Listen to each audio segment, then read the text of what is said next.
आज हम एक बार फिर आ गए हैं और आप ही का जो फेवरेट चैनल है ना, फेवरेट चैनल आपका TBN रेडियो और टेलीविज़ी त्रिशूल के माध्यम से हम आज एक बार फिर इन देर तक यानी वारी सुख के दिन, महीने का आखिरी दिन और दैनिक समाचार जनता हम आप लोगन के नाम पर पुकारबे।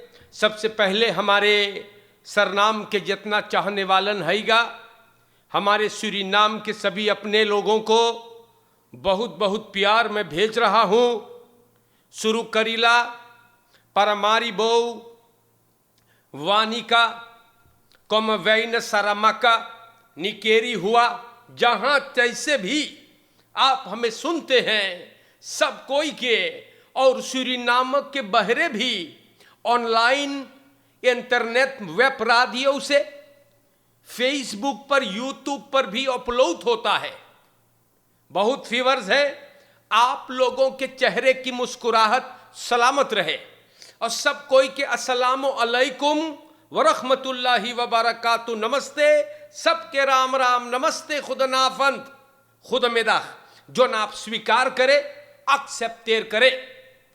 फरियारी बा कोई कोनो खुशी की बात तो आपके बधाई मुबारकबाद, तनी गम होइगे ना मोई न्यूज़ आइल है, आप लोग के दुख में हम लोग तकलीफ में शामिल बाटी। बीमार हैं आप, सिकन हौश में है, घर पर है, आपके तंदुरुस्ती के लिए प्रार्थना दुआ की जाती है कि आप पहले जैसन हो जाए। कौन गुजर के दुख में शामिल है, TBN सूरीनाम में आइले से स्वागत है। सफर करेंगे तो आपके सफर में आसानी हो जाए और आप अपने मंजिल पर कदम रखे।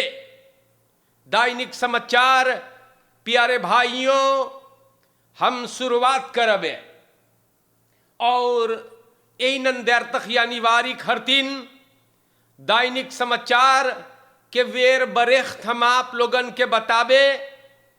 आज बोले बवलत रही और घाम भी निकलेगा, या बतावल गईल है सूरीनाम के जनता की टेम्परेचर नहीं खराब, बारिश का प्रोग्राम आज भी ना है ना, और प्यारे जनता हवा भी कमजोरी से बहेगा।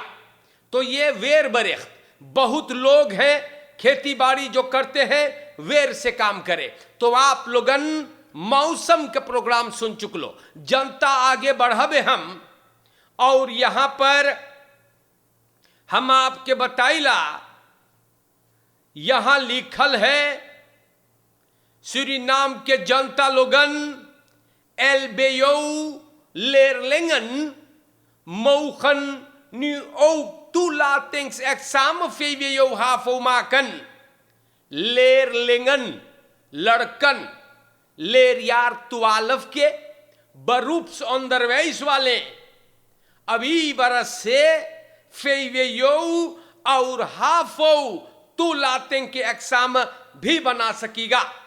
पहले ई मौखलक ना रहा, अभी फैसला सब ले से परिवर्तन जो आया है बरूप्स अंदरवेश में, तो ये बात बहुत बलांगरेक है, या जो साफ लोगों को ये बात बताई देली है और बोली सेगा ना सूरीनाम के जनता की अलखमेन फॉर्मंत अंदरवेश में मौखलक ओफर स्तप करे के नार बरूप्स अंदरवेश, या दूसरी बात को आप अपने जहन में रखे और जानकारी खरतीन मंत्रालय अंदरवेश वेटनस्कप एंड कल्चर से आप दरियात करियो।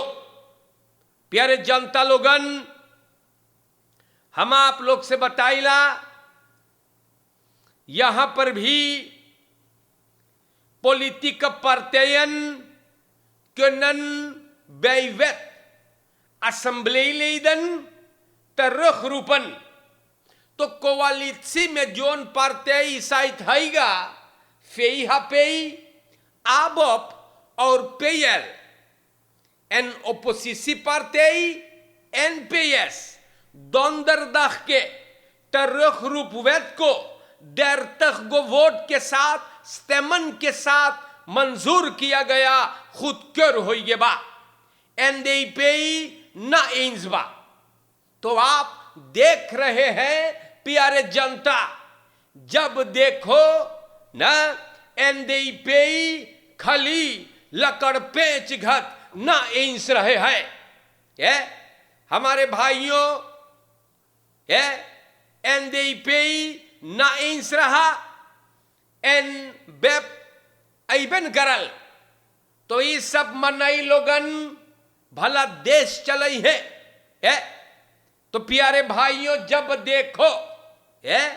जब देखो प्यारे भाइयों, बपाल द पॉलिटिसी और पॉलिटिक वाले जैसे लकड़ पेच हम बताइल आपसे मान जनता और आगे बढ़ल जाई।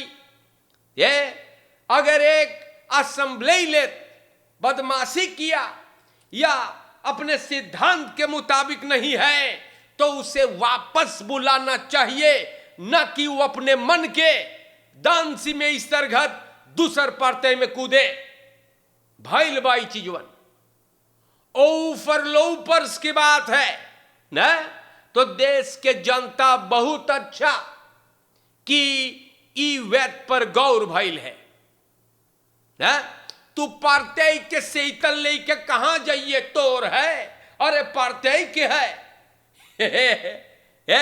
तो देश के जनता इससे बात है और फिर बोलीला लकड़ पेच लोगन के ई बात बहुत खराब लगल है। देश के जनता, अब हम धीरे धीरे आप लोगन के लेकर के आई गईली बाटी वाटरकांत पर। अब यहां पे तमाशा देखो,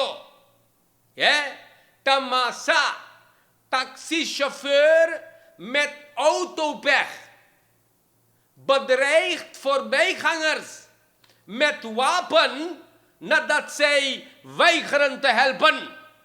तो ये टैक्सी शोफर के मुड़ी ना मोई कमा है नी ना बिल्कुल खराब है। वाखनेगन के सिपाही के पास सबन नालिश करी से कि एगो आदमी मनई लोगन के बदरेह किया उस रिसोर्ट में पिस्तौल से।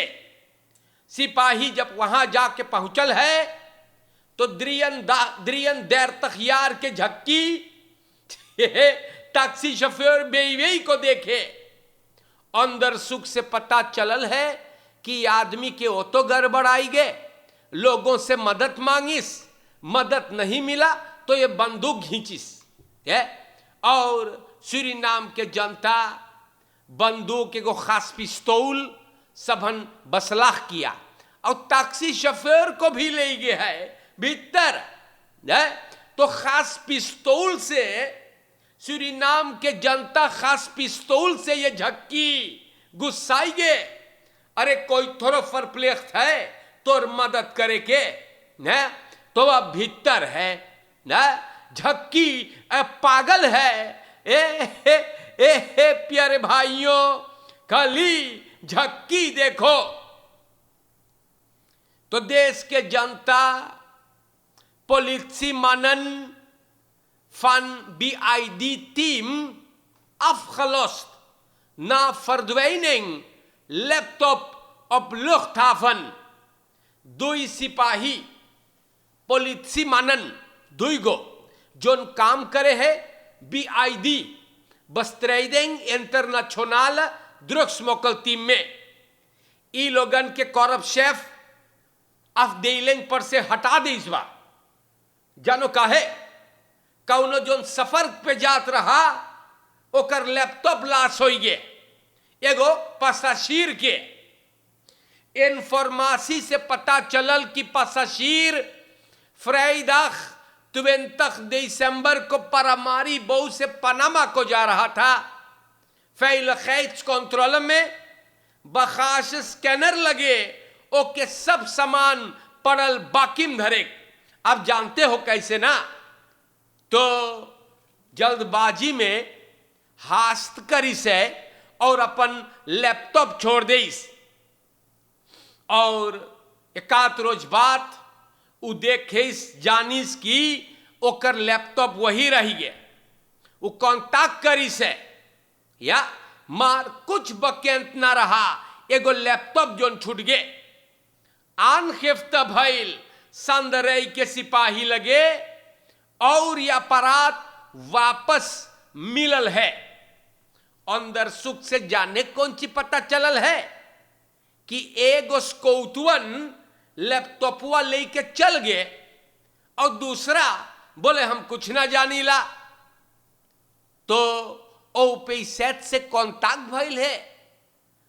Afdeling onderzoek personeel zaken politie के इस साक behandeling में ले से और सिपाही लोगन गुस्सान है कॉर्प शेफ के ऊपर। बोले ना हो सके है कि सिपाही लोगन के direct buitenfunctie terwijl औरों को aflos हो है। ओपनबार मिनिस्टेरी अब बसलेस करी। ई दोनों सिपाहियन के संगे क्या होगा? तो अगर ये लोग चोरी करिस है, पुलिस अगर चोरी करिस तो ओके चाहिए भी पकड़ा के बंद होवे के। और ओपनबार मिनिस्टेरी अगर बोलिस लखे दो तो चाहिए अप दंदर होवे के। वंत ये लोग तो सिपाही ना है यार, ये सब तो चोर है ना। अरे भैया लैपटॉप तू जाइए चोरी करे, कानून ना सिखावे चोरी करे के है। तो देश के जनता लोगन ऐसे ऐसे बात आप लोग के नाम पर हम रख देली है। खाली प्रॉब्लम हो है, जी हाँ खाली प्रॉब्लम। अब सिपाही भी चोर है तो देश के जनता पुलिस फंक्शनर्स लोगन गुस्सान है कैसे करप्शन कमाई से। बोले दुई मुंह से काम हो है। कुछ सिपाही लोगन के डायरेक्ट बेतफंसी और ये लोग के नेचर से अफलोसिंग ही कहां हो सकता है। सही है भाई, नाराजगी जायज है। देश के जनता हम आगे बढ़ीला और न्यूज में दैनिक समाचार में देखो stir dood geschoten, geslacht en delen achtergelaten in kanaal.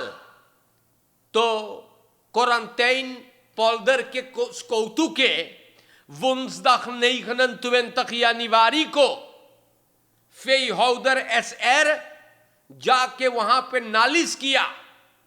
बोले मनाई लोगन ओकर बुल ओकर स्टीर दाग देस सौद्रेन के रास्ता पर। पुलिस जब गईल तो देखे है स्टीर यानी बुल के खोपड़ी कुछ हिस्सा में गोश कनाल में पड़ल है और अतरी वगैरह बैरम पर। फरलोपख अंदर सुख से सामने आयल शक है कि जानवर को गोली मार दिया गया और गोश्त को तादाद में लेके सब चल गए और ये सब चीज करिस है।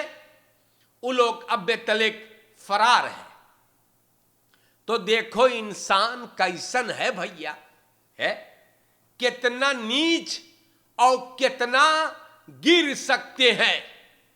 इसीलिए मैं कहता हूं ना, देख लो कि हमार बतियन सच्चे है। इंसान को शैतान बनने में देर ना लगे है। ऐसे भला करल जा है कोनो के चौवा संघे है। उम्मीद है कि सुअर लोगन गिरफ्तार होंगे। देश के जनता हम आगे बढ़ते हैं। रूसी इन बार bij centrale markt loopt uit de hand, man gewond afgevoerd।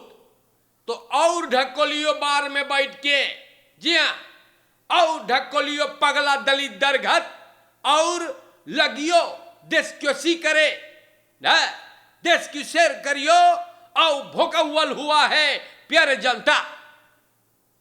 तो और पियो दलित दरघट और मुंह के ज्यादा काम दियो ढकोल ढकोल करके। कौन पकड़ के जब मुंह फारी ना तब पता चली कई बजल है। हमारे देश के जनता इस सब चीज आज के दौर में बहुत हो है। पी पाई के मनई लोगन लगे रमलई बतियाए तब मुसीबत हो जा है। और ढकोलियो हाही घट चारों कंती। हमारे देश के जनता खाली तमाशा है, खाली आफत देखो पी पाई के। अब दूसरा केस Driftskop slaat man met bierkrat in het gezicht. जनता देखो न्यू सोरखवेख में फरदख्त इखनासियो अलियास चोको चोकोवक सिपाही खोजे है। जानो का है ई चोको देर तक यार के गो आदमी बड़ा मारिस है पीटिस है। कैमरा बेल पर देखा है कि कैसे चोकौआ के मारे है। ये तो सूरीनाम के जनता या आदमी को सब ले गए स्पुत ऐसन दहलप ओकरे सलाप में खोपड़िए मारी है ना। और सूरीनाम के जनता लोगन खाली प्रॉब्लम है। हमारे प्यारे भाइयों ऐसे बात भइल है और आगे बढ़ते हैं। यही फरदाख्त चौको के लिए अनखिफ्तिन अनिवार्य हो चुका। फर्नीलें का ये गोतुक रईत कोनो के फोड़ दे रहा। लातूर के सिपाही इनको तलाश करे है। हमारे जनता देखो कितना तमाशा है। खाली प्रॉब्लम खाली मुसीबत देखो यहां पर मन slaat ex-vriendin op straat nadat ze voor zijn vriend kiest। तो देखो भैया फिर हो गया लड़कैया चीज है। द्रियन देर तक यार के एक आदमी को सिपाही ले गए। ये अपने देर तक यार के ना एक्स फ्राउ को एक्स फ्राउआ नालिश करी से बोले मैं सांदलेंग मारी से अब रहेंगे धमकाई से। ये सिपाही बोले सलाख्त ऑफर फरदाख्त को वंसदाख के रात के भेंट करी से। जी हाँ। और अब औरतिया बोले देख हम तो के ना मांगीला हम तोर दोस्त के मांगीला ना। और औरतिया बोले ये बड़ा गुस्सा में आइल और खूब मारी से। फरदाख्त गिलबर्ट आ ना डाम पे लगल मारे योकरो करी से। औरत भगा लातूर के सिपाही तार हुआ है और गिलबर्ट को सब ले गए। गिलबर्ट बंद है ये। और गिलबर्ट बोले हम अपने पार्टनर को दूसर भतार के संगे देख ली। और जब उसे बतियाली तो झगड़ा शुरू हो गए भाई। ये टौरतिया तो के ना मांगे बेटा तो तू काहे ये काहे कवा बवाल करो है ना। जब बोल दे से कि तोरे दोस्त के मांगे हैं तो काहे लफड़ा और बवाल खोजो है ना। तो सूरीनाम के जनता इमोशनल हो करके ही बंदा हवालात में बैठ गए जा करके। ओही खात समझाइला कि जे तोर ना भइल है अब ओकरे लिए काहे का मुसीबत है। तो देश के जनता खत्म करने से पहले आज फिर हमने आपको बताया ये एगो बलंगरेक न्यूज भी बता दे। रेडियो और टेलीविजन त्रिशूल TBN ये खबर करे है या कि टेलीविजन कनाल 20.2 पर जोन TBN के है एगो आखरो कनाल जोन मनई लोग खेती करे है गाय गोरू पोसे है उ लोग के लिए देखियो बड़ा ज्ञान है या। और अगर कोई इस प्रोग्राम में अपना धन सहयोग देना चाहेगा तो यह भी हो सकता है। एक अच्छे दाम में आपको मदद मिली। मार खास करके आप लोग गौर करियो, आखरो का नाव फॉर द लैंड बोवर्स, जो खेतियर लोग हैं और जो चौवा पोषण पालन करते हैं, गाय गोरू भेड़ा वगैरह, ठीक है, दोस्त दैट। और फिर बोलब फरकेर में ख्याल करे, या लकड़ पेच लोग से बच के, चोरन चपाटन से बच करके यार ख्याल करियो बताइला, या और अपलेख्तर्स ना, हाँ गौर करे अपने खसेन, अपने परिवार को आप मजबूती से पकड़े। कौन गंधौरा कौन सुअर बबाल न खड़ा करे पावे। भरोसा अगर नहीं है तो कोई फायदा नहीं, तो अब दो अंदर हो जाइएगा भी, ये भी बताया हूं। मौज से रहियो। देश जनता, देश के बहरे, यूट्यूब के चाहने वालन सब कोई के राम राम नमस्कार, अस्सलामु अलैकुम व रहमतुल्लाहि व बरकातुहू। इंशाअल्लाह है जिंदगी रही तो फिर मुलाकात हुई। खुद नाफन खुद में रख, जो ना आप स्वीकार करे, और जिंदगी रही तो फिर मुलाकात होगा। शुक्रिया।